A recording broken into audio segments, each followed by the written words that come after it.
en l'absence de la préfète et du préfet suppléant, c'est donc moi qui ouvre l'Assemblée. Mais très rapidement, je vais passer la parole à un élu, évidemment. Alors, déjà, au point 1.2, d'une part, bienvenue à tous et bonsoir. Excusez-moi, je ne suis pas habituée de faire l'ouverture. Bonsoir et bienvenue. Alors, donc, rapidement, au point 1.2, désignation pour la présidence de la séance publique du 17 juillet 24, ça, ce soir. Comme vous avez pu voir au PV du Conseil d'administration, ils vous font une proposition, soit que M. Raymond Noël soit président de l'Assemblée. Alors, c'est une proposition qui vous est faite par le Conseil d'administration, mais maintenant, il faut que la proposition finale vienne de vous. Donc, quelqu'un proposé et secondé. Stéphane avec M. Biron, avec M. Deschaines. Alors, M. Noël, ça va être vous. Merci bien. Alors, merci. Un bonsoir spécial à Mme Colette Fréchette-Beausoleil de Baie-du-Fer, qui remplace notre collègue qui est en vacances. Il y en a déjà quelques-uns qui nous manquent aussi ce soir, qui sont en vacances aussi. On est quand même au mois de juillet. Et bonsoir à tous aussi, aux gens qui sont venus nous visiter.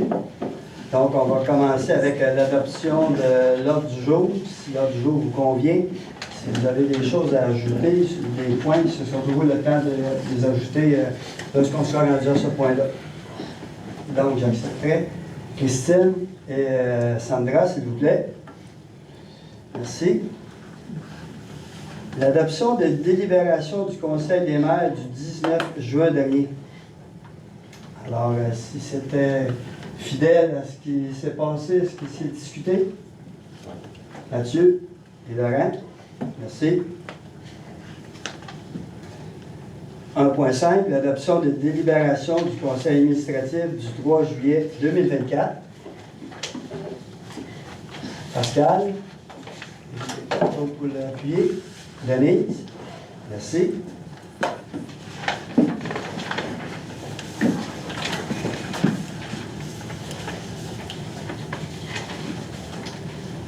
Un point 6, documents reproduits. Chantal? Ils sont au fur et à mesure des documents. Au fur, parfait. Oui. On poursuit. Il y avait peut-être quelques correspondances? Oui, oui. Alors, donc, vous avez vu dans les documents qu'on vous a déposés 4 correspondances. La première, c'est concernant le plan climat. Alors, dans la démarche que le gouvernement demande aux municipalités, il y a notamment de faire un plan de réduction d'émissions des gaz à effet de serre et aussi un plan d'adaptation au changement climatique des infrastructures municipales. Comme notre MRC, vous le savez, avait déjà ces 2 plans-là de fait.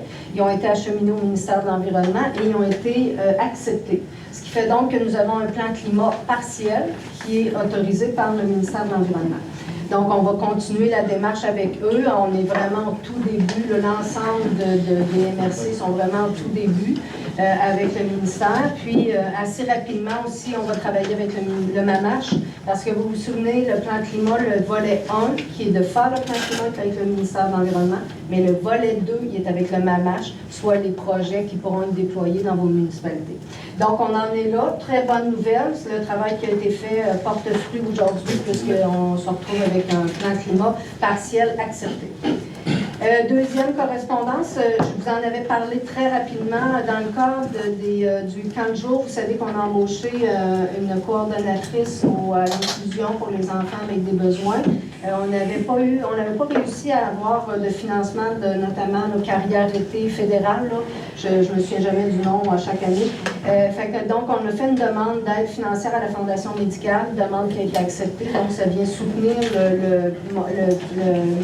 le besoin financier pour l'embauche de cette ressource, qui est en poste. D'ailleurs, aussi, vous avez vu le communiqué. On a fait un communiqué cette semaine pour pouvoir annoncer là, vraiment au public la présence, elle s'appelle Mélodie Tremblay. Puis déjà aussi vous dire que notre initiative est remarquée et elle est aussi citée notamment au niveau du comité interministériel pour les camps de jour, parce que depuis quelques mois, peut-être un an, il y a maintenant un comité interministériel qui se penche sur ce dossier-là, les camps de jour. Parce que la réalité a beaucoup changé entre les terrains de jeu et les camps de jour aujourd'hui. Autre correspondance, c'est les OGA. Alors, évidemment, on a reçu une correspondance du ministère qui nous demande de faire nos OGAT, mais nous, on avait déjà pris la résolution, mais quand même, je vous la dépose, toutes les MRC le recevaient. Nous, dans notre cas, ça ne changeait rien puisqu'on avait déjà convenu de faire notre, je vois vite, des fois, c'est la révision du schéma d'aménagement avec les nouvelles OGAT. Alors, des fois, je vais un peu vite, puis je manque des bouts. Alors, voilà. Dernière correspondance très importante, c'est au niveau du FAR, volet 2 notamment, qui est au niveau des dates où il faut avoir engagé les sommes pour pas qu'ils soient périmés. Vous vous souvenez, on avait une résolution qui convenait que dans le FAR, volet 2, le dernier appel de projet sera en octobre 2024.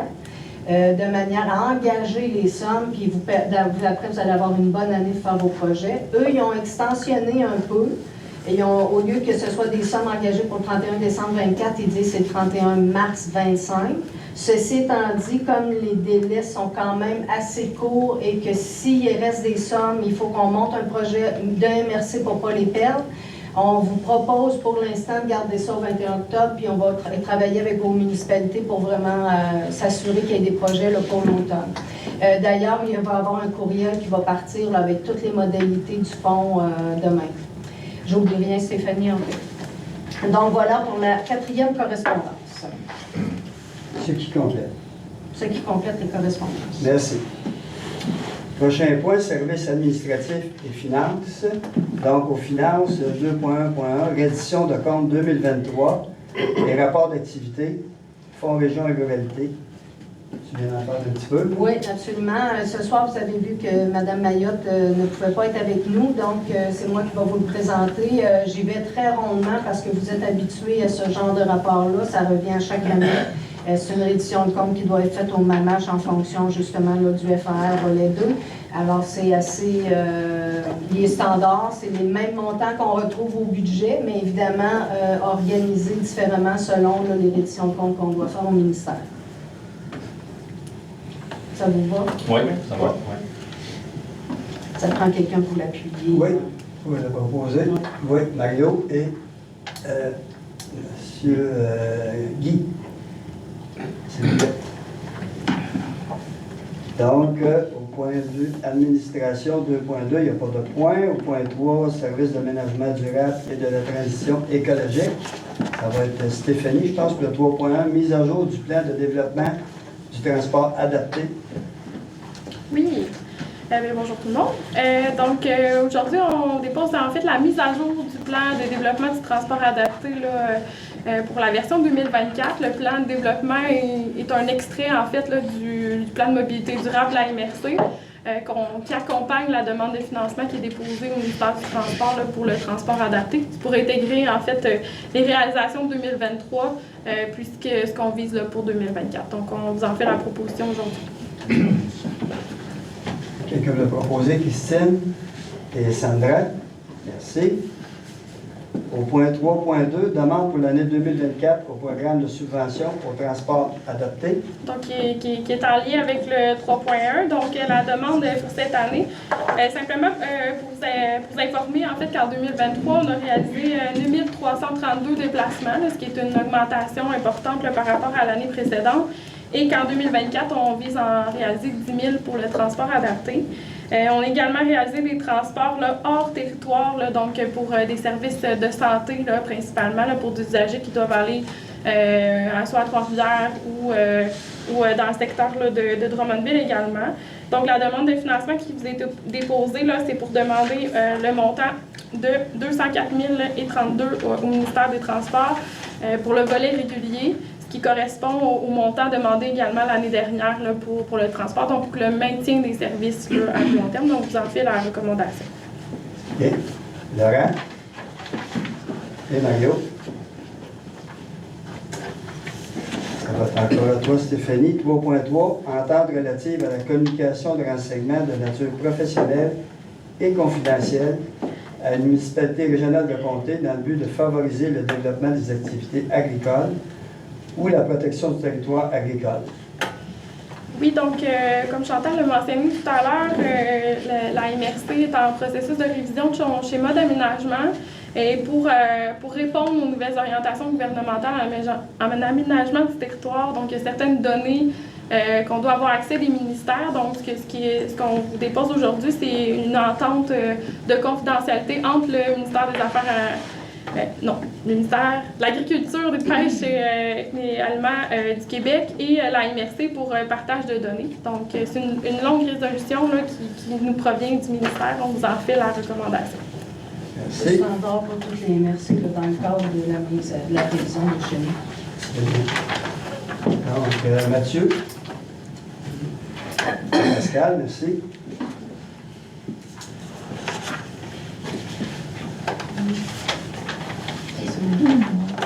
Oui. 3.4 maintenant, résolution d'intention pour Saint-Célestin paroisse. Chantal? Oui. Alors, suite au dépôt de questions des citoyens à notre dernier conseil Ah oui, c'est vrai, excuse-moi, c'est effectivement Mme Saint-Amour devait quitter. Alors, au dernier conseil des maires, on a eu le dépôt de la résolution de la municipalité et on a eu également aussi le dépôt de questions des citoyens lors de la période des questions. Alors, je vais quand même prendre le temps là, de vous la lire, considérant aussi les gens à la salle.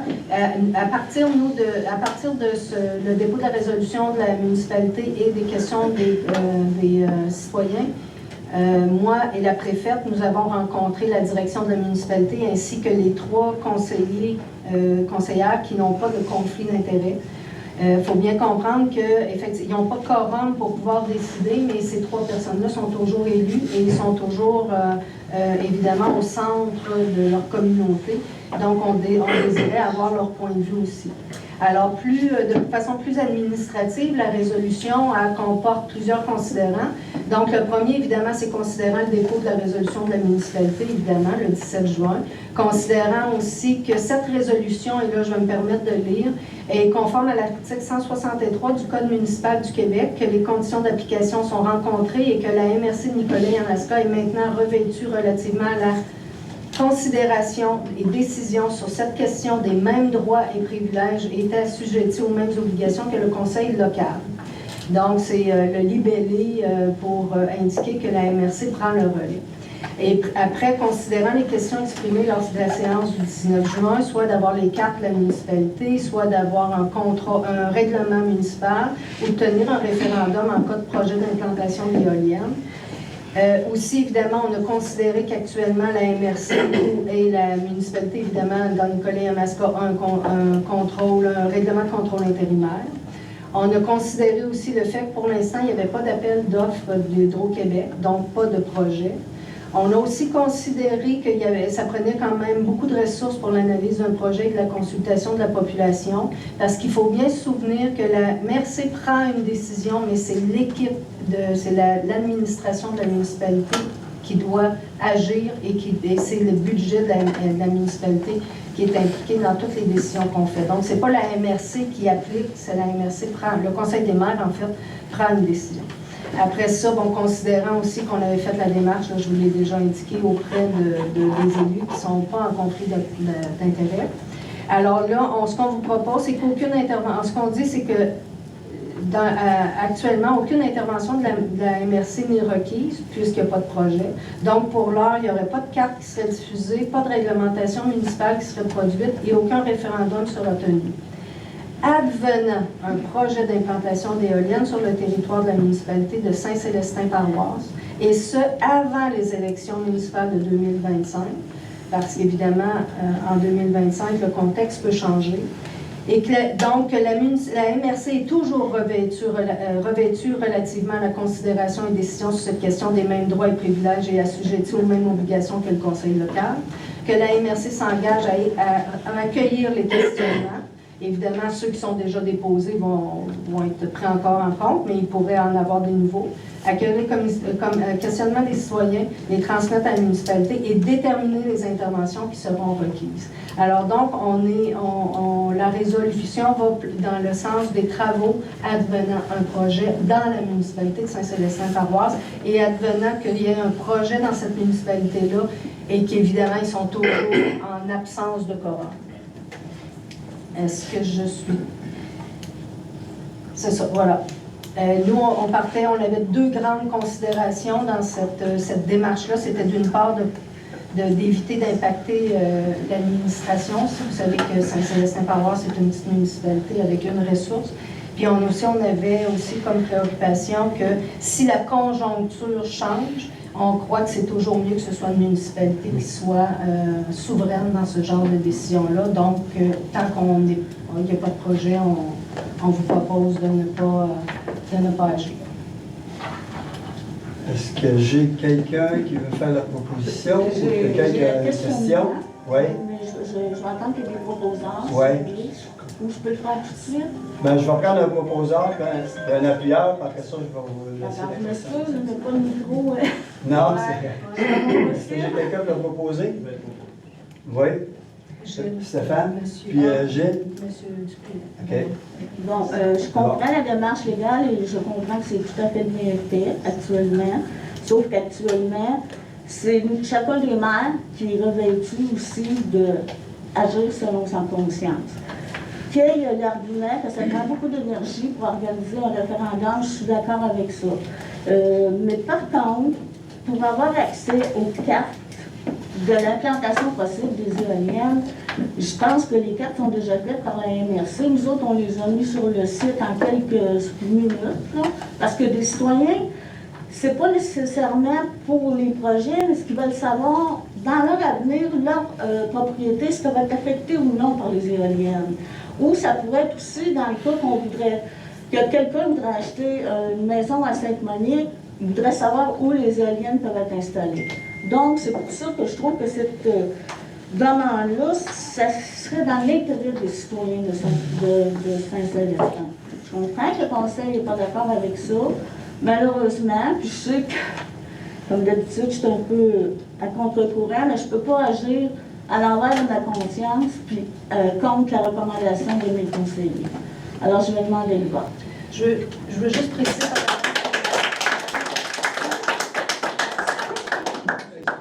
On avait signifié à un moment donné qu'on ne faisait pas d'applaudissements. S'il vous plaît, je vous demanderais de ne pas applaudir, s'il vous plaît. Vous pouvez apprécier sans applaudir. Sylvie, t'es prête?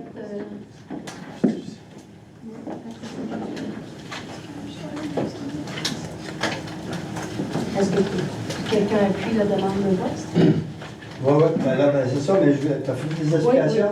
Oui. OK, d'accord. Ben, moi, je voudrais juste ajouter là-dessus, ça ne me dérange pas de faire le vote, mais quand même, les élus qui sont encore en place, sont pas en conflit, ont été approchés. Fait que ça n'a pas été ici à l'entour de la table, ça a été décidé là, d'office comme ça. Fait que ça, c'est important de le savoir parce qu'il reste quand même des élus là-bas. Il y a certaines municipalités, mettons, qui ne veulent pas disposer des cartes pour X raisons. Puis ces mêmes municipalités-là viendraient imposer à Saint-Célestin les divulguer quand tu as 3 élus encore en place qu'eux, ils ont signifié leur intention de ne pas les divulguer. Fait que c'est dans cette optique-là aussi qu'on est allé. Fait que je voulais juste le préciser, puis on peut aller au vote sans problème. Je veux juste préciser que je ne pense pas que le vote va, finalement, le résultat va être contre la volonté de ces 3 élus-là, mais je voudrais signifier notre volonté à cette manière de transparence. Puis on dit toujours qu'il faut écouter les citoyens. On a une vidéo dernièrement des élus qui disent qu'il faut écouter. Mais c'est répondre à une question que je trouve légitime. Je ne veux pas aller plus loin là-dessus, puis je respecte l'opinion de chacun. Mais on a le droit de voter dans une MRC. Oui, C'est ça la tout à fait. démocratie. Moi, je veux juste ajouter, tu sais, que vous ajoutez quand même, Mme Gendron, parce que vous exercez votre souveraineté à Sainte-Monique. Vous les avez divulgués, vous les avez mis publics déjà. Donc, est-ce qu'une autre municipalité a aussi le droit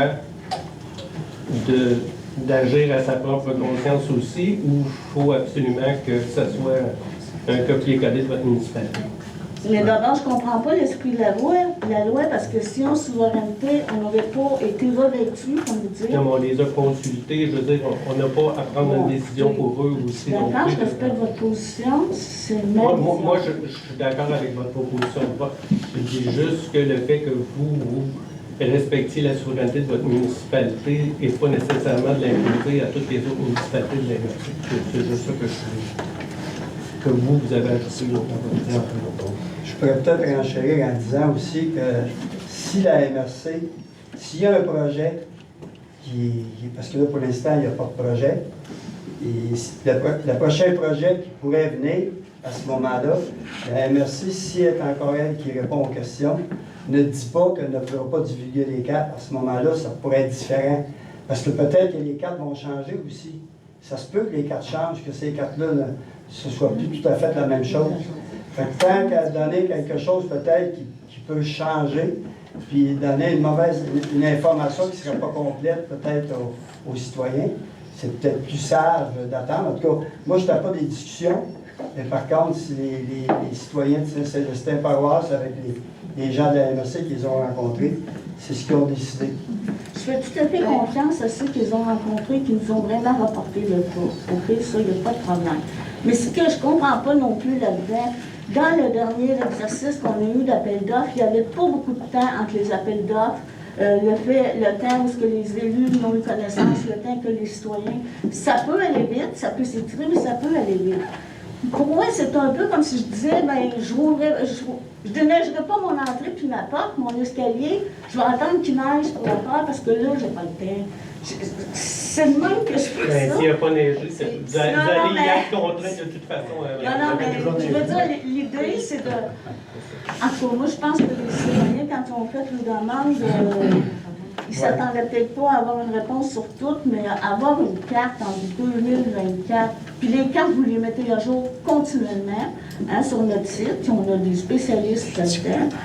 Mais je ne veux pas vous convaincre de voter contre moi. Je veux juste vous dire, moi, puis même une municipalité, on n'est pas d'accord avec ces façons de faire-là. Voilà. Chantal, je pense que ça va Peut-être un complément d'information sur l'échange, parce qu'on dit les élus ont décidé, les élus n'ont pas décidé. Là, on s'entend que les élus ont donné leur point de vue. Donc, en complément d'information, vous dire que le fait de ne pas diffuser de carte est plus dans l'idée que la carte actuellement, ce qu'elle dit, elle dispose que les éoliennes peuvent être, mais elle dit ce qu'ils ne peuvent pas être.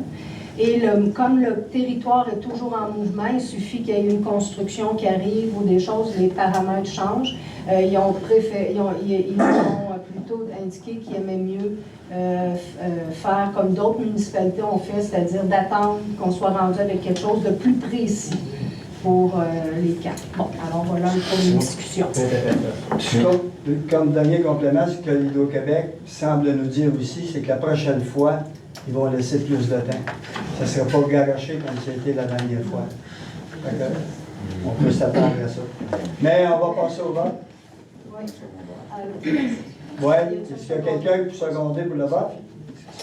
Oui. Donc, Gilles seconde le vote. Donc, je te demande. Alors, je vais commencer avec Aston Jonction.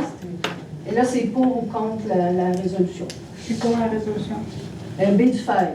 Pour. Grand Saint-Esprit sont absents. La visitation aussi. Nicolet. Pour. Pierreville. Pour. Saint-Célestin, paroisse, ne peuvent pas voter. Saint-Célestin, village. Oui, même si je préside, je suis pour. Oui, c'est une bonne question. On pourra l'enlever pour être sûr. Saint-Elphège. Sainte-Eulalie. Saint-François-du-Lac. Saint-Léonard d'Aston. Sainte-Monique. Sainte-Perpétue. Saint-Wenceslas. Saint-Zéphirin de Courval. Moi, je m'abstiens. Je m'abstiens. OK. Est-ce que ça va? On ne peut pas avoir. Oui, c'est vrai. Je ne veux pas que c'est pour ou contre. Alors, Saint-Zéphirin de Courval contre. Donc, la résolution est adoptée. Je ne sais pas. Cindy, ça donne quoi en vote? Adopté à la majorité. À la majorité. Bien. Merci. On va passer au prochain point, le 3.5. On va chercher Sandra. Ah oui, ça va. Ah, Sandra va aller chercher. On la laissera pas pour toute la reste de la soirée d'abord.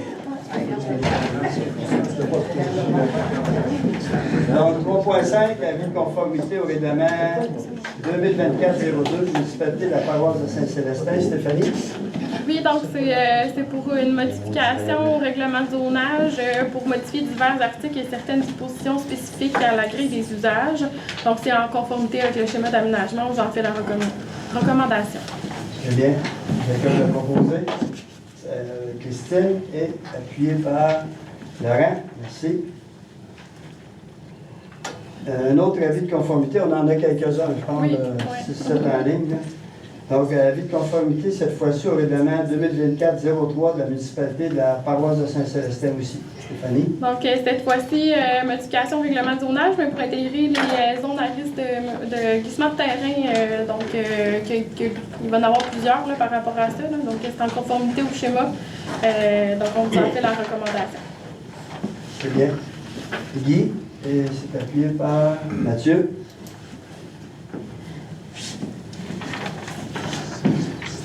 « 3.7, avis de conformité au règlement 2024-05, municipalité de la paroisse de Saint-Léonard-d'Aston. » Donc, une modification au règlement de zonage, encore une fois, pour intégrer la nouvelle carte des zones à risque de glissement de terrain. C'est conforme au schéma, vous en faites la recommandation. C'est bien. Gilles et Sandra, merci. Avis de conformité au règlement 02-2024, municipalité de Saint-François-du-Lac. Donc, une modification au règlement de zonage pour intégrer la nouvelle cartographie des zones à risque de mouvement de terrain conforme au schéma d'aménagement. Vous en faites la recommandation. C'est bien. Laurent et Stéphane, merci. 3.9, avis de conformité au règlement 283-24, municipalité de Saint-Wenceslas. Donc, c'est une modification au règlement administratif pour modifier en fait les règlements qui doivent accompagner une demande de permis de construction. C'est conforme au schéma d'aménagement, vous en faites la recommandation. Je vais proposer. Oui, Denise et Mathieu. 3.10, un autre avis de conformité au règlement 2024-02, municipalité de Grand Saint-Esprit. Donc, une modification au règlement de zonage pour intégrer la nouvelle cartographie des zones à risque de mouvement de terrain conforme au schéma, vous en faites la recommandation. Oui, Laurent et Guy. Merci. 3.11, avis de conformité au règlement 325-06-24, municipalité de Baie-du-Fer. Donc, une modification au règlement de zonage pour intégrer la nouvelle cartographie des zones à risque de glissement de terrain conforme au schéma, vous en faites la recommandation. C'est bien. Regarde, plusieurs fois tu fais de la même, je ne te voyais pas, tu étais dans mon angle mort. Je vais te prendre. Et par Pascal. 3.12, avis de conformité. Le dernier, celui-là? Ben oui. Avis de conformité au règlement 03-2024, municipalité de Sainte-Monique. Donc, une modification au règlement de zonage pour intégrer la nouvelle cartographie des zones à risque de mouvement de terrain conforme au schéma. Vous en faites la recommandation. Bien. Oui, Sandra et Christine. Au point 4.0, service du développement économique. Donc, en 4.1, défi Key West, demande de commandite. Chantal. Alors, nous avons reçu une demande de la commission scolaire pour le défi Key West. Vous voyez dans la résolution, là, ça va être un groupe de 15 cyclistes qui vont traverser toute la côte est des États-Unis. De Key West à Nicolet. L'objectif est de ramasser 170 000 afin d'en faire bénéficier toutes les écoles primaires et secondaires du territoire de Nicolet, Yamaska et Bessancourt. La commission scolaire nous a le groupe avec la commission scolaire nous a approché pour les deux MRC pour une contribution à hauteur de 10 000 chacun.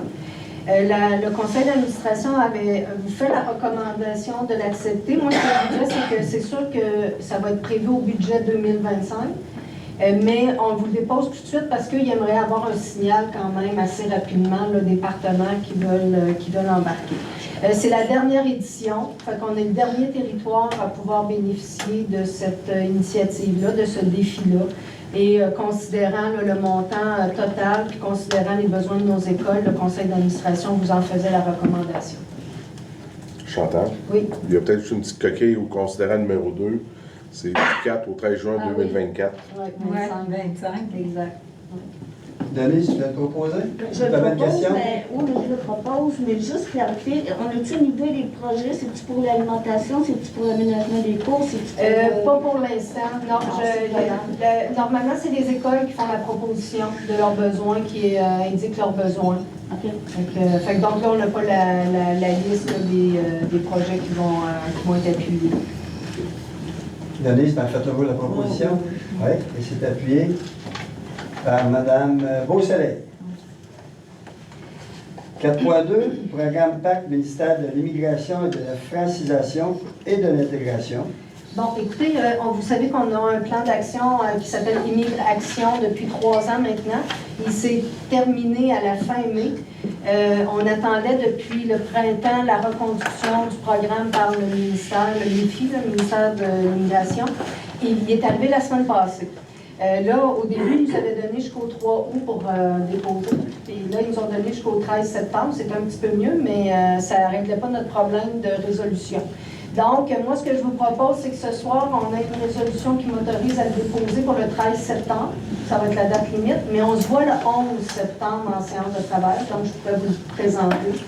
Puis le 18 septembre, on pourrait faire entériner le dépôt, là, parce que c'est un peu plate, là, mais ça n'arrive pas dans les dates. Puis si on ne veut pas manquer notre coup, c'est un plan qui est extrêmement important pour nos entreprises. C'est énormément de travail d'intégration, de recrutement et d'intégration, surtout intégration auprès de nos entreprises, nos communautés. Alors, est-ce que ça vous va? C'est une petite gymnastique là, pour les dates du ministère. C'est important pour la MRC, Hein? C'est important pour la MRC. Oui, oui. Pas juste les entreprises, mais pour les communautés aussi qui ne sont pas rajeunissantes. Ouais. Stéphane, dans faire proposition. Oui. Et c'est appuyé par Mathieu. Merci.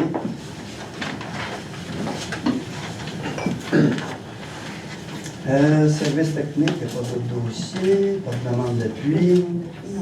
Donc, on est rendu au point de discussion et d'information en revue de presse. On en avait. Oui, non, c'est 7.1. On n'en avait pas pour une discussion. Il n'y a pas de lien à la revue de presse non plus. Donc, oui, revue de presse, vous l'avez reçu. Fait que juste Ouais. pour vous dire, je ne vais pas plus loin, vous l'avez tout reçu. Je ne sais pas si vous avez des questions ou commentaires ou c'est bon. OK. Donc, on est rendu au point 7.2, rapport des présidents. Donc, le premier, c'est le comité d'investissement commun, dont je suis le président. Ça va être assez court. On avait eu seulement qu'un dossier. Donc, c'est TCF Express à Pierreville. C'est une compagnie de camionnage. Suite à la construction du nouveau bâtiment, des travaux d'aménagement extérieur ont été à compléter. Donc, il y a eu un FLI et un FLS, donc un Fonds local d'investissement et le Fonds local de solidarité, un montant de 70 000 qui a été octroyé pour le coût du projet de 125 000 Je crois qu'il n'y avait pas d'autres comités internes. Comité externe, Denise, tu en avais 3. Toi, premièrement, la GA Copernic, l'Agence forestière et le comité de suivi des puits des gaz de schiste, 5 et 7. Bon, ils n'ont pas tout eu lieu ce mois-ci, mais comme je n'étais pas là le mois, puis bon. Okay. Donc, la GA de Copernic, elle a eu lieu au début du mois de juillet. Elle s'est tenue à Saint-Samuel. Avant, il y a eu une assemblée, un CA, il y a eu la GA, un autre CA après.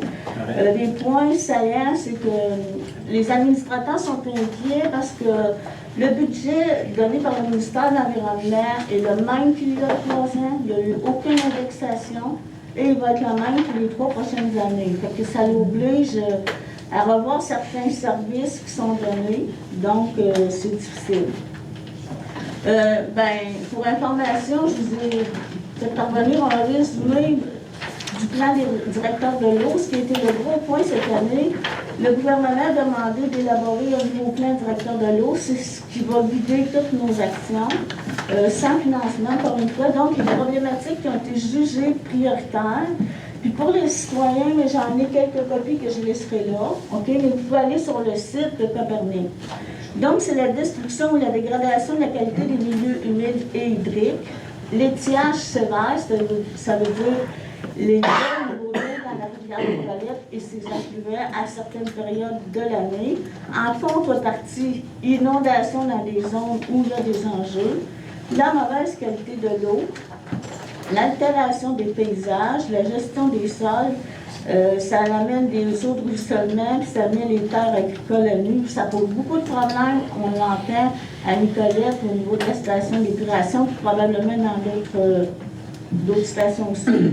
Et ça amène aussi, vu que c'est toutes des terres privées qui sont sur les tours de la rivière. Il y a moins de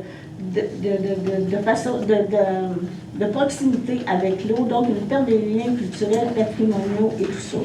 À l'endos, vous avez des résultats 2023 sur la qualité de l'eau dans certaines branches. On a beaucoup de branches différentes de la rivière de Nicolette. On voit qu'à certains endroits, elle est satisfaisante, mais elle est mauvaise, elle est douteuse à Nicolette, à Saint-Albert, à Nicolette, à Sainte-Monique, je parle pour moi. La rivière sud-ouest, à la visitation de la MSK. Elle est mauvaise à la rivière des Pins, à Warwick, et la rivière Saint-Zéphirin. Une endroit où est-ce qu'elle est bonne, c'était Saint-Christophe d'Arthabasca, et mauvaise, la rivière des Rosiers à Saint-Albert. Ça, vous pouvez tout avoir ça, il y a des cartes qui sont mises à jour constamment sur le site de Pont-Pernic. La problématique qu'on a identifiée, il n'y a pas tellement d'endroits où l'eau est élevée. Probablement que si on élevait plus d'affluents, on aurait d'autres résultats aussi qui seraient inquiétants. Bon, lors de l'Assemblée générale, on a eu une bonne participation, une trentaine de personnes, alors que souvent, aux assemblées de CA Copernic, on n'a pas quorum. Alors, s'il y a des personnes qui sont intéressées, il y a encore des sièges de disponibles. Mais il y a trois choses que j'ai trouvées très intéressantes qui sont sorties. C'est qu'ils travaillent depuis quelques années à la lutte aux espèces envahissantes. Vous savez, il y a la berge du Caucase, il y a la renouée du Japon, puis il y en a d'autres. Mais ils ont dit qu'après quelques années de lutte, peut-être 4-5 ans, ils commencent à avoir des résultats pour certaines plantes envahissantes. C'est juste qu'il ne faut pas lâcher, qui encouragent les municipalités à les contacter. Il y a aussi des espèces qui peuvent être plantées pour contrer la plante envahissante. Nous, actuellement, on n'a pas encore tant que ça de berges du Caucase, là, mais il y a des endroits, c'est épouvantable dans l'eau du bassin. Aussi, cette année, ils veulent mettre l'accent sur mieux connaître nos eaux souterraines, la nappe phréatique. Il ne faut pas oublier que c'est ça qui alimente les puits de beaucoup de gens en campagne. Ils n'ont pas dit qu'il en fait partout, mais c'est la première année que j'entends parler avec des universités qui vont travailler là-dessus. L'autre point que j'ai trouvé très intéressant, surtout pour nous autres à Sainte-Monique, notre école est sur le bord de la rivière, puis ça creuse tout le temps, puis notre pont est parti souvent, puis les agriculteurs nous appellent, ils ont peur que ça déboule. Mais ils ont maintenant un logiciel qui permet de modéliser l'espace de liberté de l'eau, c'est-à-dire qu'une rivière, ça peut changer dans le temps, on voit des bras morts, on voit des courbes et tout ça. Donc, ça permet de prédire, pas avec certitude, mais ça donne une idée, dans 10 ans, à quoi va ressembler notre section de rivière. On n'a pas eu de démonstration, mais je pense que c'est un outil qui est très intéressant. Aussi, à l'Assemblée générale, il y a eu la demande d'envoyer au BAP une résolution pour un BAP générique sur les éoliennes. Ça a été adopté par l'unanimité des membres dans la salle, mais ça devrait être réadopté par le CA. Et voilà, c'est tout pour ça. Tant que tu veux donner, Stéphane avait une question. Oui. Ben, moi, deux questions. Les résultats 2023 sont basés sur des données de quelle année? Parce que moi, je vais sur le site du ministère de l'Environnement, puis il y a du rouge. Là, je vois que tout est orange, là. Mais je veux dire, il y a du rouge, en particulier la Sainte-Zéphirin, là, elle n'est pas orange, pas juste douteuse, elle est très mauvaise. Je n'ai pas posé la question. Okay. Et je ne sais pas si tu avais remarqué aussi, mais tous ceux qui sont bonnes sont en amont. Ouais. Toute notre MRC est douteuse. Et mauvaise et très mauvaise. C'est juste une constatation. Bien, c'est sûr qu'il y a eu beaucoup de déboisement. On a aussi beaucoup de ruissellement dans la rivière. Ça augmente la turbidité, puis ça diminue la qualité de l'eau. C'est très problématique. Des activités qui se prêtent. Bon, un autre... Oui, vas-y, Valérie. OK. Ensuite, l'autre, c'était l'Agence forestière des Bois-Francs. Il y a eu l'Assemblée générale annuelle au mois de juin. Je parlais parce que j'étais malade, j'étais blessée au pied. Mais en tout cas, c'était un petit peu une routine. Il n'y avait pas quorum non plus. On était obligé d'adopter les résolutions par le site. Il y a quand même un budget, l'agence a un budget de 2 450 000 par année qui est redistribué aux 3 quarts aux producteurs forestiers, aux travailleurs forestiers. L'agence, elle fait de l'aménagement des forêts, du traitement sylvicole, et aussi, il travaille beaucoup à augmenter la connaissance de l'état de notre forêt avec les universités et les autres agences forestières. Vu qu'il y a une problématique de ressources humaines là comme ailleurs, ils vont essayer de faire un regroupement administratif avec l'agence de la Mauricie. M. François Marcotte a été élu président et à chaque année, on a la bourse Pierre Golette, qui cette année a été donnée à M. Mario Laferté, un travailleur sylvicole. OK. L'autre point, c'était les comités de suivi des gaz de schiste. Pourquoi je ramène ça aujourd'hui? C'est parce que cette semaine ou la semaine passée, dans le Devoir, vous avez peut-être vu que, selon le ministère de l'Environnement, c'est un article d'Alexandre Scheele dans le Devoir, les puits, il y a 18 puits au Québec, il y en a une bonne partie qui fuit, qui laisse sortir du méthane. Vous savez que c'est un gaz qui est 20 fois plus puissant que le CO2. Puis moi, ça fait quand même 5 ans que je suis sur le comité du puits qu'il y a à l'habilitation, sur le comité de Saint-François-du-Lac. Avec moi, il y a Sylvain Laplante, l'ancien maire de l'habilitation, il a toujours été là avec nous autres, puis il continue encore. Et à chaque fois où on a posé énormément de questions, ils nous ont dit une fois qu'il y avait un problème de surpression au puits de Saint-François-du-Lac, puis je vous en avais parlé à un moment donné, ça a été réglé, mais on a souvent demandé s'il y avait des fuites, puis on dit non, tout est beau. Fait que tu sais, je me demande aussi à quoi ça sert ces comités-là, si finalement on n'a pas les renseignements. Mais si jamais vous voulez savoir un peu de ce que ça se discute, je Chantal a là un courriel que j'ai envoyé, et aussi les citoyens, là, c'est intéressant à lire, parce que M. Bélian, le président de Costal, le propriétaire de toutes ces plaines-là, à chaque année, ils arrivent avec un projet. On va faire la facturation, mais il n'y aura pas de produits chimiques. Ce ne sera plus de la facturation, ça va être de la stimulation. Là, une année, il était pour utiliser de l'eau. Là, je dis, mais quelle eau vous avez utilisé? Notre eau potable? Il dit, non, l'eau de la rivière. Oui, j'ai dit, même la rivière, il y en manque des fois.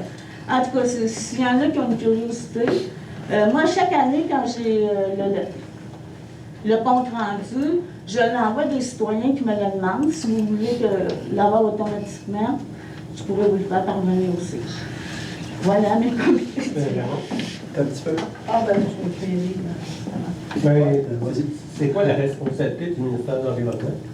Eh bien, là, moi, mes questions, c'était est-ce que l'article va être déposé au comité, effectivement? Ah, bien, je peux vous l'envoyer, là. Non, mais au comité, là, qui vous disent que tout va bien, là. Bien, là, moi, je vais rappeler Sylvain Laplante, parce qu'on est plusieurs membres là-dessus, mais la majorité du temps, il y a Sylvain puis moi. Bon, même des fois, je suis seule, j'ai 3 ingénieurs, puis j'ai le président, puis l'association pétrolière, mais vous allez voir qu'on les a posé plusieurs questions au cours des années. Sylvain en a posé aussi beaucoup, parce que c'est lui qui est en face de chez lui qui fuit le plus au Québec. Okay? Il était supposé d'être bien fermé. Mais ce qu'on voit, ce qu'on dit dans le journal, vous savez, la loi qui a été mise en place vers 2016 pour interdire la facturation dans la vallée du Saint-Laurent, elle a été contestée par une dizaine de pétrolières. OK. Fait que depuis ce temps-là, ils ne ferment pas le puits complètement. Ils ont juste capé une certaine partie. Puis à chaque réunion, ils disaient toujours le puits est suspendu. Parce que dans leur temps, ils vont ouvrir les puits. OK? Avec les nouvelles méthodes. Fait que, à un moment donné, M. Bignon, il dit toujours qu'il travaille avec l'acceptabilité sociale et les citoyens. Fait que je lui ai demandé, est-ce que vous faites partie des compagnies qui poursuivaient notre gouvernement suite à la demande des citoyens? Il a dit oui. Ben, j'ai dit, vous êtes en contradiction. Alors voilà, c'est ce que je veux dire là-dessus.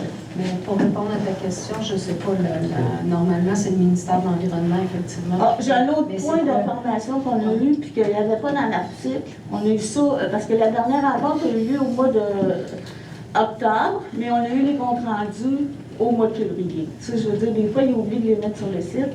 C'est que le NRN a fait des puits dans le sol, autour des puits, pour aller prendre des prélèvements sur la qualité de l'eau. J'ai demandé d'avoir les résultats, pour les a pas eu. Fait que ce sera un autre suivi qu'on va essayer de faire avec Sylvain. Voir si nos pieds sont contaminés. Mais ça, Chantal, on peut-tu faire Je comprends que le Québec s'est rendu un royaume, mais on peut avoir accès au ministère de l'Environnement et au ministère des Ressources naturelles. Oui, on va essayer de voir effectivement. Que M. Martel soit moins à sa cour. Puis... Oui. Je vous fais un suivi là, en fonction de ce qu'on va faire. Guy. OK. OK. Guy, tu avais un commentaire? J'ai un comité externe. Ah, vas-y. Loisirs Sport Centre du Québec, veuillez noter le déménagement de l'équipe de Loisirs Sport Centre du Québec a déménagé maintenant au 125 boulevard Saint-Joseph à Drummondville. Je vous invite à aller sur le site Internet si vous avez des choses à envoyer par courrier pour avoir l'adresse exacte. Les rendez-vous sont toujours demandés avant de vous présenter à nos bureaux. On a aussi les priorités stratégiques. Lors du dernier CA, une révision des priorités orientation stratégique a été adoptée et la déclaration de service aux membres a été mise à jour, ainsi que le plan d'action. Programme d'assistance financière, ici on bouge. Loisirs Sport Centre du Québec a terminé l'appel de projet s'est terminé en mai dernier. Qui a connu un immense succès. La somme de demandes reçues dépassait les 300 000. Loisirs Sport Centre du Québec va financer 71 projets permettant d'encourager le sport, l'activité physique, le plein air dans la région. La somme qui sera partagée sera d'un montant de 163 989, c'est un record. Et vous veuillez prendre en note que la soirée reconnaissance de Loisirs Sport Centre du Québec se tiendra le 17 octobre prochain au pavillon du Mont-Athabasca. Une invitation sera acheminée aux organisateurs qui ont bénéficié de notre programme d'assistance financière pour l'année 2023-2024. C'est tout. Merci. Est-ce qu'il y en a d'autres qui veulent d'autres comités? C'est le tour. Merci. Chantal, table des MRC. Oui. Ben, écoutez, on est encore beaucoup dans la démarche OVT. C'est une grosse démarche de consultation pour colléger les données. Sinon, c'est la gestion là, de toutes les ententes sectorielles qu'il peut y avoir dans la région, mais rien de nouveau, rien de particulier, à moins que ma mémoire m'échappe, M. Noël, mais c'est vraiment les suivis réguliers là, de toutes les ententes que vous connaissez déjà. Merci. On s'est rendu à la période de questions. Donc, comme à la dernière séance du mois passé, la séance va être d'une durée de 30 minutes, 5 minutes par intervention. On vous demande de vous lever et de vous nommer, s'il vous plaît. Et bien sûr, comme d'habitude, on fait des échanges respectueux et cordiaux. Alors, à vous la parole. Monsieur. Oui, moi c'est Pierre Bouvet, je suis propriétaire à Saint-Célestin-Paroisse. Ma question s'adresse à la mairesse de Saint-Célestin-Paroisse et au maire de Saint-Célestin-Village. J'entends parler de Bonne Source, qu'il y avait un projet de fusion qui courait. Premièrement, est-ce que c'est vrai ou faux? Puis, est-ce qu'il y a un échéancier relié à ça, si oui? Actuellement, comme je peux répondre, si tu permets, actuellement, il n'y a aucun projet sur la table. Ça se parle bien sûr dans Saint-Célestin comme depuis de nombreuses années, mais actuellement, il n'y a aucun projet, puis il n'y a aucun travail qui se fait avec les ministères, ni entre les municipalités pour discuter d'un projet de fusion. En passant, ma source, c'était Claude Lefebvre de Préfère-Loin. OK. On va l'aviser. On va l'aviser. On prend bonne note de ça parce que non, il n'y a pas eu de discussion. Merci. OK. Là, est-ce que je peux dire? Supposons qu'Alain Lebreu... Non, mais s'il vous plaît. Oui, Alain Lebreu, Saint-Célestin-Paroisse, supposons qu'un projet de fusion, comment est-ce que ça se déroule? Est-ce que ça prend une résolution d'appui dans les deux municipalités? Est-ce qu'il va y avoir un référendum, une résolution d'appui de la MRC? C'est quoi la mécanique? Ça, pour l'avoir déjà vécu il y a quelques années, ça prend bien sûr une résolution de chacune des municipalités, comme de quoi qui ont l'intention de vouloir faire un processus pour réfléchir à une fusion, première des choses. Deuxième des choses, on demande au ministère, au MAMACH, le ministère des Affaires municipales, ils vont nous déléguer quelqu'un pour faire l'étude, c'est-à-dire qu'ils vont déléguer quelqu'un qui va parler à notre direction générale. Il y a un paquet de questions posées, il y a un dossier qui se monte. Ils travaillent avec les deux municipalités, avec tous les élus ensemble pour un processus. Et à la fin de tout, ces deux municipalités sont encore en accord pour faire cette fusion-là, mais là, à ce moment-là, il faut que la population au complet soit consultée. Donc, il faut mettre au courant du processus, de tout le processus qui s'est passé, de ce qui en découle. Puis c'est bien sûr que c'est les citoyens qui vont décider en bout de ligne. Donc, un référendum. Bien, c'est sûr que ça, en tout cas, à moins que tout le monde soit d'accord, là, ça passera par un référendum si la majorité des gens le demandent. Donc, il y a tout le temps un processus pour demander un référendum. C'est le registre avec le registre, 10 c'est ça, effectivement. OK, Ouais. c'est ça que ça prend seulement un registre pour que vous allez faire si on est en processus de fusion. Oui. D'accord. Oui. Changement de sujet, il y a eu une résolution d'appui au conseil municipal de juillet 2023 disant qu'il y aurait un référendum puis un sondage dans le cas d'un contexte de projet éolien. Puis Sandra avait fait la promesse électorale lors des élections de décembre 2023 qu'elle ferait un référendum, même si c'était en conflit d'intérêts. Puis elle avait confirmé tout ça lors du conseil des maires de mars 2024 lorsque j'ai questionné à ce sujet-là. Étant donné que c'est la MRC qui décide tout, à la fois les mécanismes consultatifs, est-ce qu'on fait un référendum, exemple, et décisionnel, c'est-à-dire on met en place un projet éolien, est-ce que vous vous engagez à tenir un référendum s'il y a un projet dans notre paroisse? Puis le dernier bout est important, c'est conditionnel à s'il y a un projet. Est-ce que c'est oui ou est-ce que c'est non? C'est le sens de la résolution qu'on a adoptée ce soir, c'est-à-dire qu'on reprend les 3 questions qui nous ont déjà été posées, dont une était d'avoir un référendum en cas de projet. Et puis après, donc en cas de projet, là on passe la résolution et on met en place les interventions nécessaires. C'est quoi une intervention nécessaire? Ben, c'est genre, est-ce que, parce qu'il y avait 3 affaires qui avaient été demandées. Il y avait les cartes, les règlements et le référendum. Donc, il va falloir voir, est-ce que vous voulez avoir, là, s'il y a un projet, l'émission des cartes. S'il y a un projet, est-ce que vous voulez avoir autre chose que le RCI comme réglementation? Puis un référendum en bout de piste. Fait que là, pour l'instant, c'est ça, mais peut-être qu'il pourrait émerger d'autres demandes aussi au moment où un projet pourrait arriver. Donc, c'est pour ça qu'on garde ça, c'est sûr qu'on garde ça. Puis on va vraiment dans le sens de la requête qui avait été faite aussi, c'est-à-dire advenant un projet. Effectivement, je pense, ici, puis les 3 élus qu'on a consultés aussi étaient très favorables à ça, là, pour répondre à cette demande-là. OK, d'accord. Parce que selon vous, les élus, est-ce qu'ils sont imputables des promesses et des décisions qu'ils prennent? C'est sûr, quand c'est une promesse dans le cadre d'une campagne électorale, là, après, c'est le conseil des maires, c'est le conseil municipal qui doit agir en fonction, puis après, évidemment, c'est les élus qui répondent de leur engagement. Donc, il n'y a pas tant d'imputabilité? Pas de la part de la MRC. Non, je parle pas de la MRC, mais de l'élu qui a fait une promesse électorale. Bien, une imputabilité à l'égard de ses citoyens, ses citoyennes, comme n'importe quel élu. OK. Certaines municipalités ont augmenté les distances réparatrices. Exemple, il y a un projet à Saint-Zéphirin d'augmenter à 1,2 km plutôt que 800 mètres. À Saint-Ouen aussi, c'est la même chose. Qu'est-ce que ça vous prend pour faire augmenter les distances séparatrices, exemple, à 1,5 km dans Saint-Célestin-Paroisse? Exemple, ça prend 50 personnes, 60 personnes pour signer, exemple, une demande. Qu'est-ce que ça vous prendrait avant qu'il y ait un projet éolien sur la table? Oui, c'est ça. C'est que pour l'instant, vu la charge de travail puis l'investissement pour la municipalité, il a été convenu qu'on attendrait qu'il y ait un projet pour travailler un règlement spécifique à votre municipalité. Mais peut-être que ça rassurerait les citoyens de tout de suite se mettre en branle si on a la possibilité de. Mais comme on a mentionné tantôt, il y a des élections qui s'en viennent. Tout peut basculer à ce moment-là. Peut-être vous allez retomber quorum à ce moment-là. Puis s'il n'y a pas de projet, il peut y avoir un projet, puis peut-être Saint-Célestin-Paroisse et puis dans le décor avec le tel promoteur. Fait que c'est pour ça que à ce moment-là, on a décidé on va attendre.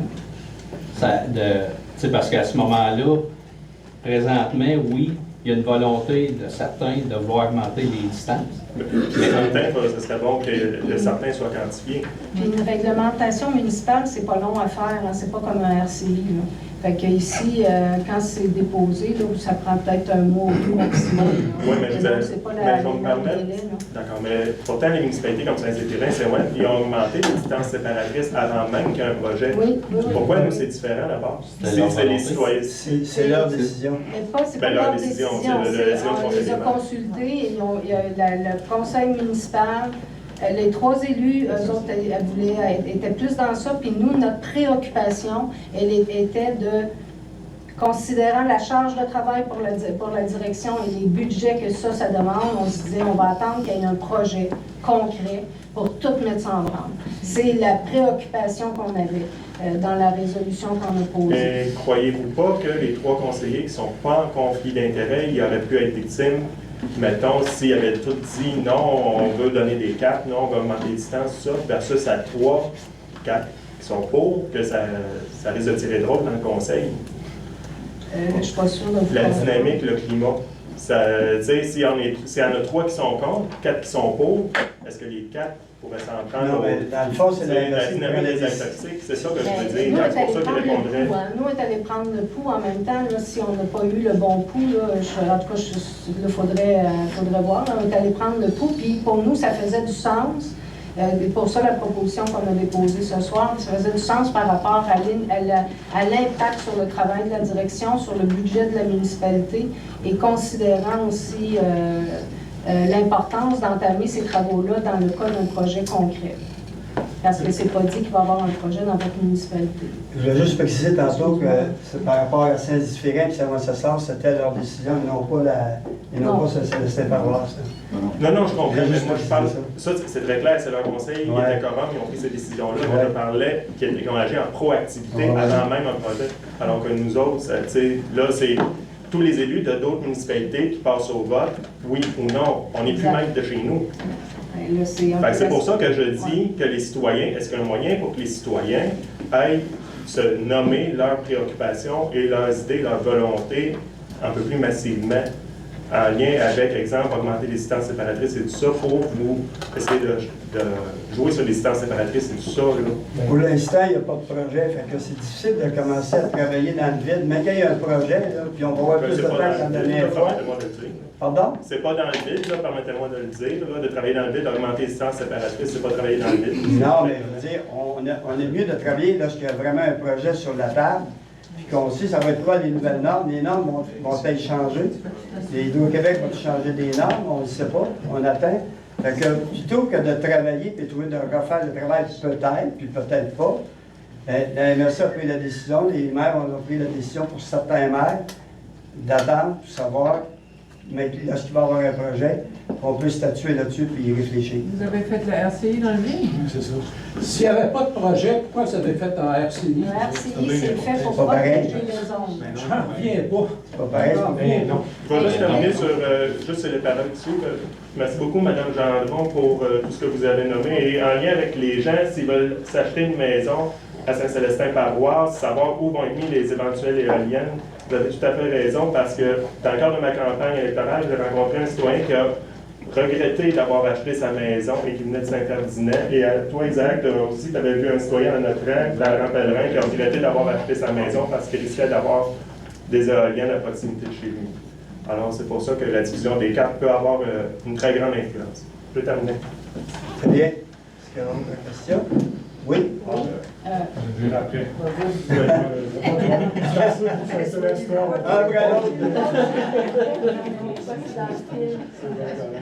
OK, bien bonsoir, Mélanie Robitaille, Saint-Sylvain-Courval. Je voulais voir s'il y en avait que parmi vous qui avaient vu l'article puis lu du 15 juillet dans le Nouvelliste de M. Yvan Beauchemin, de citoyen de Grand Saint-Esprit, par rapport au chant des oiseaux ou sifflement des éoliennes. Je ne sais pas s'il y en a qui l'ont lu. 15 juillet? 15 juillet. Non, je ne l'ai pas lu. Pour ma part, je ne l'ai pas lu, je ne sais pas si il y en a qui l'ont lu. Ben c'est ça. Ben là, étant donné que, comme on vous le dit et le répétez souvent, qu'il n'y a pas de projet éolien, je voulais juste savoir si chaque élu et la MRC prend le temps de réfléchir justement sur les conséquences d'un futur projet éolien sur la faune aviaire. On le sait, on est dans un... Moi, je me reporte au printemps 2023. C'est supposé d'avoir des études faites en lien avec les oiseaux migrateurs, mais pas juste les oiseaux migrateurs. Est-ce que, justement, il y a des études qui sont faites ici dans la MRC présentement? Est-ce que vous êtes au courant? Par rapport aux oiseaux migrateurs? Oui, ou à tout autre oiseau justement pour voir, c'est ça, l'implantation d'un parc éolien. Si, dans la séquence de l'appel d'offres d'Hydro-Québec, les études viennent après que tu aies déposé. Oui, c'est ça. C'est avant l'acceptation du projet par le Conseil des ministres, mais après le dépôt d'un projet. Fait que donc, c'est entre les deux, puis c'est pas les MRC qui sont en charge de ces études-là. OK, puis vous ne pouvez pas en demander. On n'a pas les moyens de les faire. OK, fait que c'est toujours subir après. Oui. Fait que moi, je vais aller m'assurer après avoir passé au feu. C'est à peu près ça. OK. Fait que vous pourriez vous assurer de la démarche auprès de M. Martel, par exemple. Ouais. Il est quand même un peu imputable. Oui. On essaie de le rejoindre, mais... Je veux dire, vous essayez de le rejoindre, mais il est imputable pareil. Oui. Je veux dire, c'est un député qui a été cogné à vos portes, qui a fait des soupers spaghettis dans à peu près toutes les communautés. Oui. Mais moi, je peux vous dire que je n'ai pas voté pour lui. Il était facile à voir à cette époque-là. Il devrait être possible à voir encore à cette époque-ci. C'est ça. Mais non, mais OK. Fait que présentement, il n'y aurait pas d'études. Parce que je sais qu'au printemps 2023, quand que les compagnies, ils disaient qu'ils allaient faire justement des études par rapport, tu sais, chaque saison, là, peu importe les oiseaux, là, parce qu'on a quand même une belle diversité d'oiseaux ici, moi. Si c'est sûr qu'on est dans les entreprises sont à faire des études, ils ne nous en ont pas parlé. Si en font, ils vont nous les remettre sûrement parce que c'est nous autres qui allons réfléchir pour la prise de position. Fait qu'on prend tous les éléments qu'il faut pour essayer de prendre la meilleure décision. OK. Parfait. Merci. Oui. On avait monsieur. Il y avait monsieur à la fin. Isaac Lavin, c'est Paroisse. Donc, c'est moi qui avais posé les questions la dernière fois, donc merci du retour. Dans le fond, les 3 conseillers qui ont été consultés sont en accord avec ce que vous venez de déposer là. Donc, de ne pas fournir les cartes qui existent présentement parce qu'il y a une lourdeur administrative à les fournir. En fait, les cartes, eux autres, c'est plus dans le sens où c'est une carte qui fait juste placer le RCI. Donc, si un jour vous vous dotez d'un autre règlement municipal, évidemment, cette carte-là s'avère pas bonne. Puis en plus, s'il y a des constructions, la carte peut être périmée assez rapidement. Donc, dans ce contexte-là, ils ont préféré ils nous ont proposé, ils ont dit, nous, on serait plus à l'aise que la MRC ne diffuse pas cette carte. Donc, ils ne sont pas à l'aise parce que la carte peut changer éventuellement. Entre autres, oui. Donc, si, exemple, il y a un développement domiciliaire qui s'en vient dans Saint-Célestin Village, la carte des rues de Saint-Célestin Village va changer. Oui. Donc, aujourd'hui, si je demande la carte de Saint-Célestin Village à la MRC, allez-vous me la fournir? La carte des rues, là, pas des éoliennes. La municipalité va la fournir. Non, c'est ça. Parce que là, le service de géomatique, là, il est fait pour les municipalités. Moi, j'ai juste un géomaticien. Fait qu'on ne répond pas aux demandes citoyennes, on répond aux demandes des municipalités. Et puis après, c'est les municipalités qui décident là, avec les documents qu'on produit, les travaux qu'ils ont à faire. Je comprends la c'est très technique, là, mais c'est parce que vous représentez ma municipalité. Donc, vous me dites qu'administrativement, c'est trop lourd de quelque chose qui existe. C'était pas tant pour les cartes, c'était plus pour que... moi, quand je parlais de l'administratif, je parlais pour votre direction. Parce que quand, ici, la résolution qui est prise, c'est votre direction après qui doit la mettre en place. Donc, si on dit... il faut faire un nouveau règlement pour Saint-Célestin-Paroisse. C'est votre direction qui est en charge de mettre ça en place. Et si on fait un référendum, c'est votre direction. Fait que la lourdeur administrative on considérait pour votre direction. Je ne vous dis pas qu'elle n'aura pas à le faire, mais on se disait... Mais ça, c'est correct. Je comprends. Je peux être en accord ou pas. C'est correct, je comprends votre raison. Mais je reviendrai sur la carte spécifiquement. Là. Ça, spécifiquement, là, les 3 conseillers ont dit... C'est trop lourd de fournir ça? Non. Ils n'ont pas dit que c'était trop lourd. La carte, ils ont dit comme c'est un document en mouvance, puis c'est un document qui n'est pas signifiant pour où peuvent être les éoliennes, on aime mieux ne pas les diffuser. OK. Si je fais une demande d'accès à l'information à ma MRC dans ce contexte-ci, à votre municipalité, je ne peux pas le faire à ma municipalité pour le dossier. Mais en fait... vous pouvez le faire C'est ce où qu'on vous m'a voulez, dit, là. là. Vous pouvez le faire où vous voulez, là, mais si vous le faites à la MRC, comme c'est un document de municipalité, la demande d'accès à l'information va être transférée à votre municipalité, puis c'est la municipalité qui va traiter la demande. OK. Puis, vous êtes conscient, mettons, là, vous représentez la municipalité ici aujourd'hui.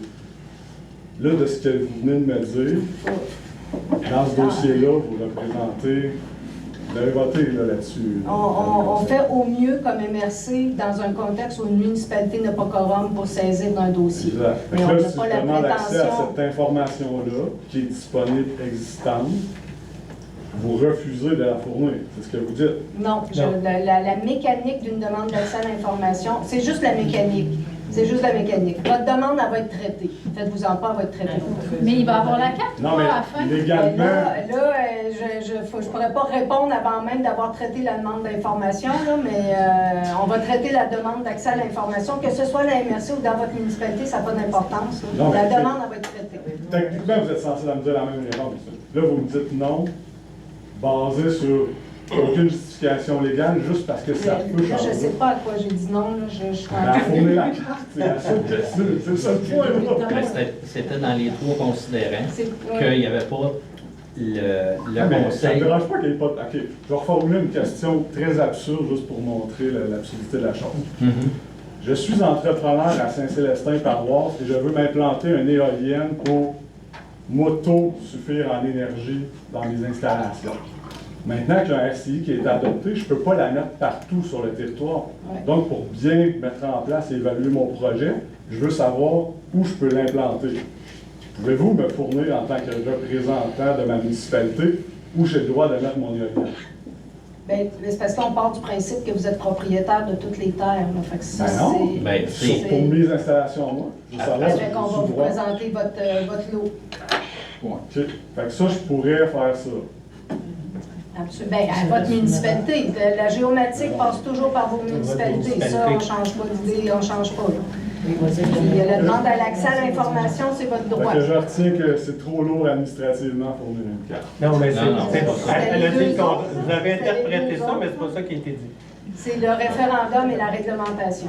Mais bon, puis les cartes, c'est parce que comme c'est un document en mouvement, en mouvance, il y Ouais, avait mais plus de toute réserves. carte est toujours en mouvement. Oui, Peu importe. voilà. Mais c'est bon, merci. Malheureusement, c'est la décision du conseil On a essayé. par rapport à ça. Puis, Ben, c'est la décision du conseil des maires. oui, absolument, absolument. Avec consultation, mais la décision vient du conseil des maires, vous avez absolument raison. Oui. Jeannie Pachon-Robillard de Saint-Léonard d'Aston. Je voudrais revenir sur l'élément de Mélanie, hein, sur l'article concernant la faune aviaire, qui était très intéressant, qui décrivait toute la biodiversité incroyable qu'on a dans la MRC ici. Et que quand les chats vont chasser des oiseaux, plus nombreux que les oiseaux qui vont être tués par les éoliennes, c'est des oiseaux familiers qu'on a beaucoup qui ne sont pas menacés. Alors que les éoliennes risquent de menacer des espèces qui sont menacées ou qui sont moins nombreuses et qui ont un hébergement en ce moment dans la MRC Nicolas-Yamaska. Et lui, il déplore comme ornithologue amateur et qui a consulté d'autres ornithologues avant d'écrire son article, il déplore qu'il y a un manque d'études sur ces immenses éoliennes-là, sur l'impact que ça a sur cette biodiversité-là et ces espèces spécifiques d'oiseaux rares, plutôt rares. Alors, l'idée, là, c'est que justement, ce que vous avez nommé tantôt, que les études viennent après, puis en plus, c'est même les éoliennes qui veulent mettre ici, il y en a très peu. Surtout dans un contexte de biodiversité qu'on a comme ça, ils ne pourront pas étudier vraiment ce que ça va être avant qu'on les aille, les éoliennes. Donc, le point de M. Yvan Beauchemin dans son article, c'est il faut qu'on ait un principe de précaution, là, étant donné qu'on n'a pas assez d'études pour savoir l'impact que ça va avoir sur notre biodiversité. On devrait agir avec plus de précaution dans ce dossier-là. C'est ça, sa demande. Et moi, ma question que je voulais poser aujourd'hui, c'était par rapport au principe de précaution, mais par rapport à l'eau.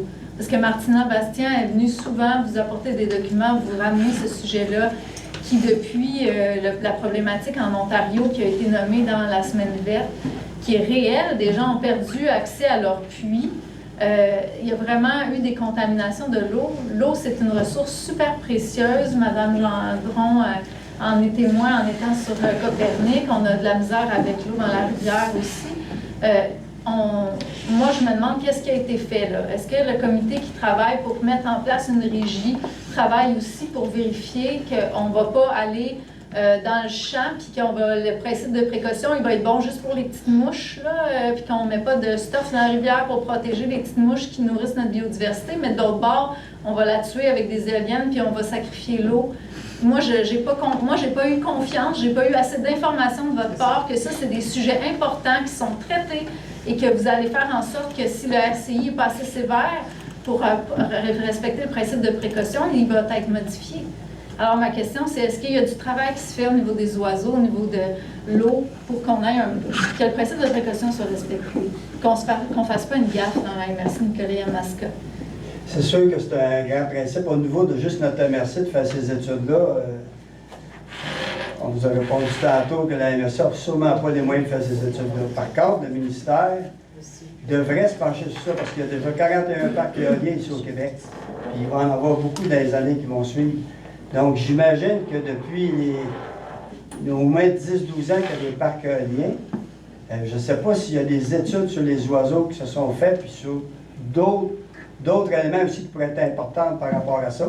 L'eau potable, vous en avez parlé, puis effectivement, les maires ici, à l'entour de la table, pour l'eau potable, on est très conscients que c'est une source qu'il faut protéger, parce que c'est une source. On n'a pas avoir beaucoup d'eau potable ici au Québec, mais nos sources, il faut vraiment les protéger. Puis nos rivières, on sait qu'elles ne sont pas les plus belles. Fait qu'il faut vraiment travailler aussi de ce point-là pour que notre eau soit de meilleure qualité.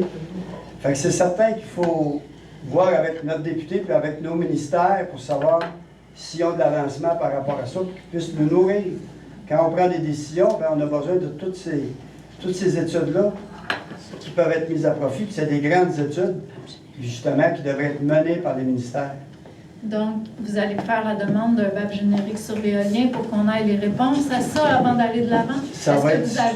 Parce que le mois dernier, vous aviez dit que vous alliez en discuter. Fait que là, on a eu des impairs et on a dû annuler les rencontres de travail. Donc, ça va être à la rencontre du 11 septembre, BAP générique, ainsi que la demande de Mme Farnham sur les périodes d'échange. Puis il faut que ça soit discuté en conseil municipal. Puis après, ah ben oui. Mais bon, oui, ça s'en vient. Absolument. Je peux-tu faire juste un petit lien avec ça, Chantal? Nous autres, la municipalité de Sainte-Monique, on a adopté la résolution de demande de BAP générique et on a aussi fait une demande à l'EFQM pour que ça soit traité en point à l'ordre du jour d'une assemblée générale. On attend la demande, on attend la réponse. Nous, en tant que membre du CREC, on a aussi fait la demande en Assemblée générale que le CREC demande un BAP générique et ça a été adopté à l'unanimité de l'Assemblée. Ça ne coûte rien faire la demande de BAP générique si on ne peut pas se payer les études, mais quand même, moi j'ai entendu parler que des études, ça pouvait quand même être 30 000, 40 000. Si on est capable de donner 10 000 pour... là, je prends cet exemple-là parce que je l'ai entendu aujourd'hui, là, mais je veux dire, c'est un projet qui va affecter la vie de la MRC pendant très, très longtemps. Là. Fait que de dire tout de suite d'emblée qu'on n'a pas l'argent pour faire des études, certainement qu'on aurait l'argent de faire certaines études pour envisager les possibilités négatives, puis voir si notre principe de précaution... Parce que le principe de précaution ne coûte rien non plus. Tu sais, de dire, hey, on a une grande richesse chez nous, puis il y a trop d'éléments d'incertitude pour sacrifier possiblement la biodiversité, la qualité de vie, etc. Donc, on va prendre ce principe de précaution-là pour être plus sévère. Mais ça, je n'ai pas l'impression que c'est l'avenue que vous avez choisi. Bien, on reçoit votre proposition, en prend bonne note. Ça va faire partie des discussions justement le 11 septembre. Merci. Oui, un petit commentaire. Moi, je voulais juste... tantôt, on a eu une présentation de Copernic. Je trouve ça quand même bizarre qu'en 2024, là, on s'intéresse à la précaution à avoir pour protéger l'eau potable. En 2024, là, ça intéresse tout le monde, c'est un sujet très épineux. En 2024... Bien, il y a 10 ans pour le gaz de schiste, j'étais ici pour la même raison. Je veux dire, il n'y a pas juste des projets technologiques comme le gaz de schiste, comme les éoliennes. Là. qui brise nos rivières. Il y a plein d'autres projets. Les fosses septiques, l'agriculture, les eaux usées qui s'en vont. Je veux dire, il y a un paquet de sujets. Ce n'est pas juste les gaz de schiste et l'éolien qui vont détruire les nappes phréatiques. Il y en a plein. Donc, il ne faut pas en rajouter, tu sais. Non, mais il ne faut pas en rajouter, mais il faudrait peut-être s'inquiéter aussi de ce qui se passe autre que ces projets-là. Je ne l'entends pas souvent. Je ne l'entends pas souvent. Je l'ai entendu plus tant nourricière que des élèves. Quand il n'y aura plus de projet d'éolienne, je viendrai vous parler d'agriculture. Je viendrai complètement. Je vais prendre une dernière question. Ben, en fait, moi, c'est juste un commentaire sur un truc. C'est même pas une question. Madame ici, une question. C'est qu'on a dit qu'il n'y a pas de projet éolien en ce moment. Je vous invite à aller voir le site de Inergex et de Kruger. En ce moment même, sur leur page web, écrit projet éolien MRC Nicolet Mascotte. Ah, bravo. Donc, s'il n'y a pas de projet, en tout cas, sur leur site, il y a quelque chose là-dessus. Je ne dis pas qu'ils ne travaillent pas en amont pour se préparer. Mais si eux font faire aussi. Mais ils n'ont pas les critères au Québec non plus encore. Il n'y a pas les critères. Ils sont en attente de tout ça. Ça ne veut pas dire qu'ils ne font pas de préparation, mais on n'a pas nécessairement de discussion comme de quoi qu'il y a un projet qui s'en va de l'avant pour l'instant. C'est ce que je peux vous dire. Avais-tu dit qu'il y avait une dame? Ce serait la dernière, celle-là. Je vais vous donner la parole. Bonsoir. Marc de l'administration. Je voulais vous demander si on pourrait mettre à l'ordre du jour le mois prochain, au mois de septembre, si vous m'accorderez 20 minutes que je vous fasse un PowerPoint pour qu'on enregistre tout le monde ensemble certaines choses que j'ai trouvées en lien avec ce projet et qui pourraient nous enrichir tout le monde sur la santé puis l'INSPQ aussi. Bien, on va prendre en note. Je vous garantis pas que ça va être le 11 septembre parce qu'il y a déjà pas mal de choses qu'on a discutées le 11 septembre. C'est déjà prévu d'avance. Mais on le prend en note puis on va vous revenir avec votre proposition. Puis, si jamais c'est pas possible de le mettre à l'ordre du jour, je ne sais pas, ça dépend des gens. Sur le 30 minutes, on pourrait-tu prendre 20 minutes? Je fais ça short and sweet, un petit PowerPoint. Si les gens sont d'accord, bien sûr. OK. On prend bonne note de ça. Dernière question, s'il vous plaît. Je te la garde. La dernière. D'accord. Vraiment la dernière. Oui. Je m'adresse au maire de Saint-Zéphirin et Saint-Wenceslas. Vous avez voté oui pour augmenter les distances séparatrices. Pourquoi, à soir, vous dites non à l'augmentation des distances séparatrices dans Saint-Célestin-Paroisse?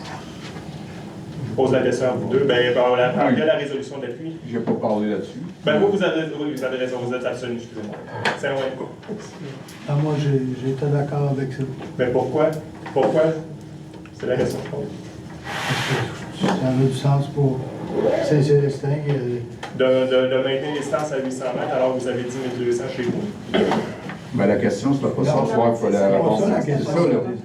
La question, c'est pas ça. La question, c'est est-ce qu'on commence les travaux pour que vous ayez un règlement spécifique? Puis on a dit pour l'instant, non. C'était ça la question. Ça veut pas dire que ça change pas. On n'a pas parlé de distance séparatrice ce soir.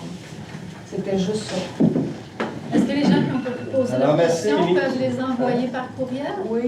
Oui, merci. J'avais juste un petit poème à lire avant de clore. Il restait une minute, d'après moi. Oui, on est passé. On va être bonjour. Vu que c'est l'été et que c'est la période de vacances, allez-y. Mais à la condition que tout le monde me promette que c'est la dernière intervention. Oui, mais c'est un... Ça fait 4 fois que je le dis. C'est pour clore. Je vais vous laisser une chance. Combien de temps? Vous allez prendre? C'est pas par exemple. Parfait. Mais c'est des questions aussi à réfléchir pendant l'été. Ben, vu que j'en ai 3, je vais vous laisser une en Monsieur le maire. Merci. Alors, donc, c'est sous forme de poème que j'ai envie de vous transmettre dans ce qui m'habite. Sous forme de questions en même temps. Dites-moi, qu'est-ce que ça va prendre pour qu'on se fasse entendre? Est-ce que vous avez l'intention de changer le RCI? Qu'attendez-vous pour avoir recours à un référendum dans chaque municipalité? Un bac générique sur la filière éolienne? N'est-ce pas la moindre des choses à proposer? Le vivant avant l'argent, ce n'est pas compliqué. Tous unis pour préserver notre qualité de vie. La transparence est votre allié pour acquérir une certaine crédibilité. Agir ensemble, c'est prendre notre sort en main. C'est choisir nos terres nourricières, les oiseaux à protéger. C'est mettre en terre des semences pour que l'avenir nous appartienne. Josiane Pelletier, citoyenne de Saint-Léonard-d'Aston. Merci, madame. Les affaires nouvelles, on n'avait rien. Est-ce qu'il y avait un élément que vous vouliez discuter? Pas d'affaires nouvelles. Bien. Donc, la levée de l'Assemblée. Christine et Pascal. Merci. Merci à tous. Bon été à tous. Soyez prudents, prenez des vacances.